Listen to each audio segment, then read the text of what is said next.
আসসালামু আলাইকুম। আমি আজকে আমার ছাদ বাগানে চলে আসলাম আপনাদের সাথে ওই সবজি গাছগুলো শেয়ার করার জন্য।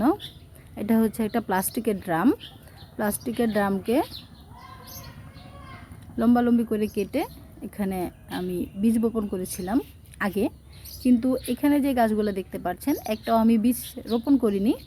গত বছরে যে মাটিগুলো ছিল বা ছাদ পরিষ্কার করে যে শ্যাওলা মাটিগুলো দিয়েছি, ওই মাটি থেকেই এই চারাগুলো প্রত্যেকটা এখানে উঠেছে। এখানে বীজ পড়েছিল কলমি শাকের বীজ পড়ে দেখেন কত সুন্দর, শাকগুলো কত সুন্দর হয়েছে মাশাআল্লাহ। যে এখানেও আছে মাশাআল্লাহ, দেখেন পাতাগুলো কত সবুজ, একদম গ্রোথ মাশাআল্লাহ, অনেক গ্রোথ আছে এটার মধ্যে। এই যে এখানে একটা চিনালের চারা উঠেছে, এটাও আমি বীজ বপন করিনি। আসলে এই টবের মধ্যে যা আছে কিছুই আমার বীজ বপন করা না, সব নিজে নিজেই উঠেছে গাছগুলো।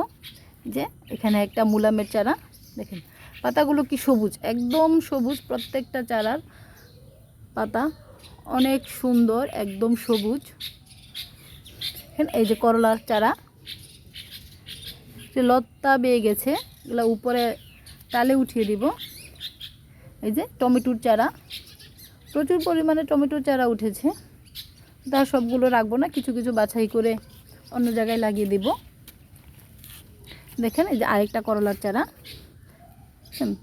সুন্দর একদম মাশাআল্লাহ।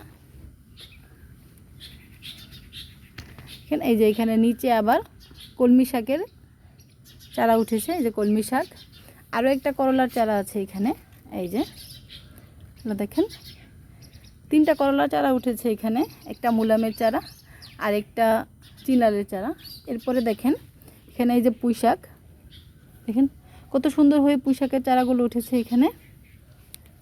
এই যে পুঁই শাক, এই যে এখানেও পুঁই শাক আছে, যে পুঁই শাক ডাটা। এখান থেকে আসলে আমি কিছুই উঠাবো না, শুধু কয়েকটা টমেটোর চারা আমি উঠিয়ে দেব, আর সব এখানেই থাকবে।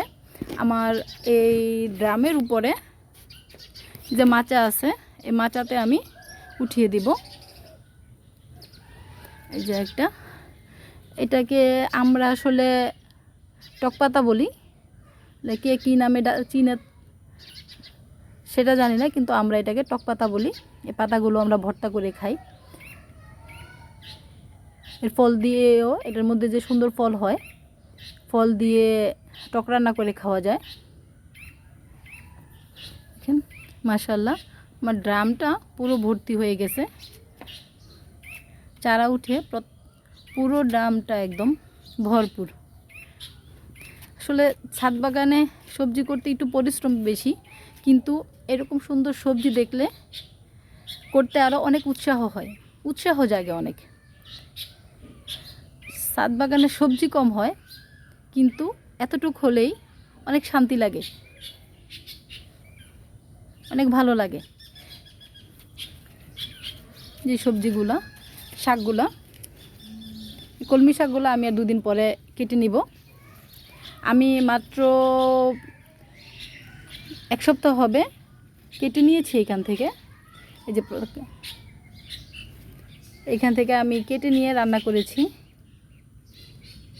এক সপ্তাহ হবে। এই যে যত কাটিং করে দেওয়া হবে তত এগুলো শাখা প্রশাখা বের হয়ে সুন্দর হবে, ঝোপালো হবে। এই যে আমি মাত্র এক সপ্তাহ হয়ে কাটিং করে দিয়েছি, আমি নিয়ে খেয়েছি, রান্না করেছি নিয়ে।